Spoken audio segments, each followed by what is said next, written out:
warahmatullahi wabarakatuh. Alhamdulillahilladzi wa kafa wassalatu wassalamu ala Muhammadin al-Mustafa alladzi arsalahu Allahu basyiran wa nadhira. Ma ba'd.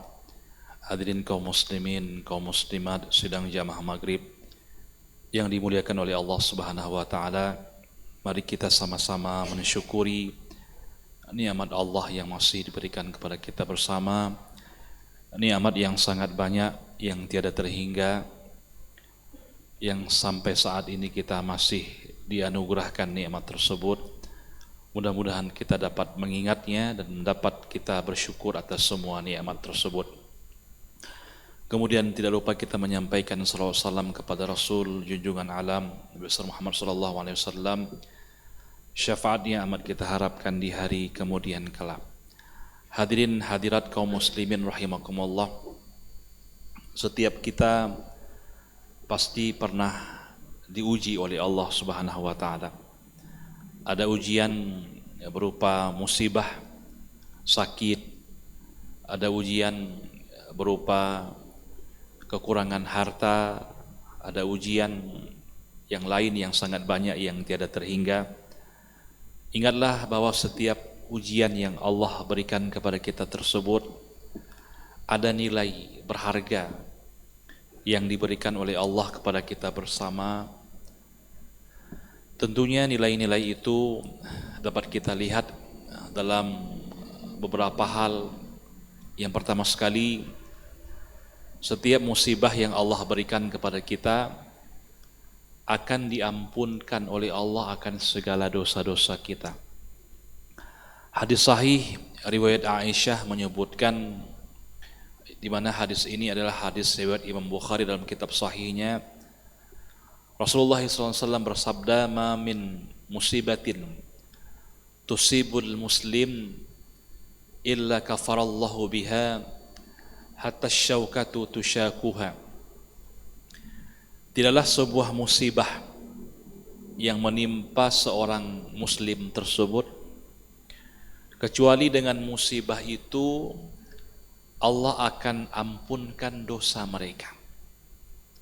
Sampai-sampai kalau seandainya mereka itu menginjak duri yang mereka injak lalu terasa sakit bagi tubuh mereka, maka itu pula dapat menghapuskan dan menggugurkan akan dosa-dosa mereka. Hadis ini menunjukkan kepada kita, hadir rahimakumullah, kalau ada sesuatu yang menimpa kita, apakah itu sakit pada tubuh kita, sakit pada keluarga kita, atau kita mendapatkan kemelaratan dalam segi ekonomi, atau ada cobaan-cobaan kehidupan yang lain, maka semua yang kita alami tersebut, sekecil apapun dia, dapat menghapus segala dosa-dosa kita, atau dapat menggugurkan dosa-dosa yang kita miliki. Ini patut kita cermati. Terkadang banyak orang ketika diberikan musibah oleh Allah, dia berburuk sangka kepada Allah. Dia mengatakan Allah itu benci kepada dia, kenapa tidak orang lain yang kena musibah, kenapa mesti saya? Padahal memang sengaja Allah itu pilih kita untuk diberikan cobaan itu, untuk diberikan musibah itu, agar dosa yang kita miliki ini digugurkan oleh Allah. Agar kesalahan-kesalahan kita, apa yang telah kita kerjakan dari bentuk maksiat-maksiat yang sengaja atau tak sengaja, melalui diberikan musibah tersebut maka akan hilang dosanya, akan berguguran daripada dosa-dosanya dengan adanya musibah tersebut. Ini patut kita renungkan. Ini yang pertama. Yang kedua, hadir rahimakumullah, Allah akan memberikan pahala yang besar melalui musibah tersebut. Kalau tadi dimaafkan dosanya, kalau yang kedua ini dia dapat pahala. Nah, setiap apa yang kita alami dalam kehidupan ini, katakanlah kita ada musibah, ada cobaan, kita diberikan sakit oleh Allah, atau anggota keluarga kita sakit. Kalau kita bersabar, maka setiap saat, setiap hari kita akan mendapatkan pahala daripada Allah Subhanahu wa taala karena kita menanggung sakit atau derita terhadap musibah yang Allah berikan. Allah berfirman dalam surah Az-Zumar ayat 10, "Innama yuwaffas sabiruna ajrahum bighairi hisab." Sesungguhnya Allah Subhanahu wa taala memberikan pahala penuh kepada orang-orang yang bersabar itu tanpa batas. Jadi kalau seandainya kita diberikan oleh Allah sebuah cobaan, sebuah musibah, sebuah penderitaan, sebuah kesempitan hidup. Kalau yang paling kecil dikatakan tadi, kalau seandainya ada duri yang kita injak, sakit duri itu, lalu kita bersabar, tidak marah, tidak emosi, tidak kita mencaci maki, tidak ada orang yang kita salahkan, dan kita benar-benar menghayati itu dengan penuh kesabaran dan kita serahkan kepada Allah, ternyata itu dapat mendapatkan pahala yang sangat besar di sisi Allah. Jadi ada pahala yang kita dapatkan, ada aliran pahala yang kita terima disebabkan penderitaan yang kita derita tersebut, lalu kita bersabar atas pemberian Allah tersebut. Makanya ada seorang, ini dari sahabat ya, itu Ali bin Abi Thalib. Dia memberikan sebuah nasihat buat kita bersama dalam hal kita menerima musibah ataupun kita mengalami sebuah penderitaan kehidupan. Apa kata beliau? La tashku wij'ak. Jangan pernah engkau itu mengeluh terhadap rasa sakitmu. Nah, ketika diberikan sakit, kamu jangan sekali-kali kamu mengeluh, baik mengeluh terhadap dirimu sendiri, kenapa saya sakit, atau mengeluh kepada orang lain, ini saya sakit terus dan lain-lain sebagainya. Kata Ali, jangan sekali-kali kamu mengeluh terhadap itu. Wala tuhaddis musibatak. Nah, dan jangan pula engkau suka menceritakan musibah yang engkau derita. Kan kadang-kadang kalau ada apa-apa sikit-sikit kita cerita dengan orang. Saya kemalangan terus. Tadi Honda bocor. Sampai ke rumah gas pula habis. Ya, uang belanja pula habis. Nah, terus kita menyampaikan tentang kesusahan-kesusahan hidup kita.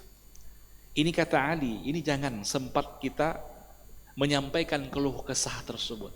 Kalau bisa kita pendam dalam diri kita ini dan kita bersabar, kita terima atas pemberian Allah tersebut, maka insya Allah Allah gugurkan dosa kita dan juga Allah berikan pahala berlimpah buat kita. Bahkan ada seorang ulama, itu Imam Ahmad bin Hanbal, datang seseorang kepadanya berkata, bagaimana kabarmu wahai Imam Ahmad? Dia mengatakan, ana fis sihhati wal afiyah, saya dalam keadaan sehat wal afiyah. Maka kata orang ini, bukankah engkau tadi malam itu ada kena sakit demam panas? Tahu dia sudah tahu bahwa Imam Ahmad ini dia mengalami demam panas, ditanya juga kabarnya. Maka dia mengatakan saya sehat-sehat saja. Lalu dibantah oleh orang itu, bukankah kamu tadi malam ada sakit, kamu derita sakit? Bayangkan ulama ini, dia mengalami sakit tapi dia enggak mau kasih tahu kepada orang lain. Nah, kita sekarang ini kalau kita sakit, suruh foto sama orang, share di media sosial, saya sakit, tolong like, tolong share, ya. Atas sakit keluarga foto, mak don sedang sakit, tolong doakan, amin amin. Nah, sebenarnya kalau versi ayat atau hadis yang kita baca tadi, itu enggak boleh kita share kepada orang lain. Itu artinya kita mengeluh. Itu artinya kita menceritakan penderitaan kita kepada orang lain, sebaiknya kita tahan, kita bersabar. Maka kata Imam Ahmad kepada dia, cukup jawaban saya kepada kamu dalam keadaan sehat walafiat. Kamu jangan merusak ya apa yang ada pada diri saya. Nah, kalau seandainya saya sampaikan kepada kamu bahwa saya dalam keadaan sakit, itu sebenarnya dapat merusak kesabaran, dapat merusak daripada pahala-pahala tadi. Makanya orang-orang Arab itu, walaupun mereka terbaring di rumah sakit, kita tanya, kaifa haluka? Bagaimana kabarmu? Dia tetap menjawab, walhamdulillah, bi khair walhamdulillah, saya dalam keadaan sehat walafiat. Padahal dia sakit. Kalau kita orang kita di Aceh enggak seperti itu jawabannya. Kiban haba Pak? Nya keku lagi nyo keadaan kamu. Kadang hana triple. Tengok ke hana ni. Lah itu jawabannya seperti itu. Padahal itu jawaban-jawaban mengadu hadir rahimakumullah. Sebaiknya apa? Alhamdulillah. Saya dalam keadaan sehat meskipun kondisi kita dalam keadaan tidak sehat seperti yang kita sampaikan. Namun itu sebagai bentuk kesabaran kita dalam menghadapi musibah yang Allah berikan kepada kita. Ini luar biasa Islam hadir rahimakumullah. Dengan adanya musibah ini ternyata Allah berikan pahala buat kita. Ternyata Allah berikan penggugur dosa-dosa dengan syarat apa? Kita bersabar dan kita tidak mengeluh dan tidak berkeluh kesah dan tidak kita menceritakan penderitaan kita kepada orang lain, sehingga dengan demikian ada pengampunan dosa daripada Allah dan juga ada aliran pahala yang kita dapatkan melalui musibah tersebut. Ini saja kalau kita renungkan dan kita betul-betul amalkan, kita akan menjadi orang-orang yang bahagia kelak di hadapan Allah Subhanahu wa taala.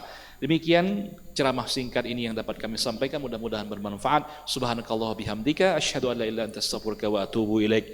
Assalamualaikum warahmatullahi wabarakatuh.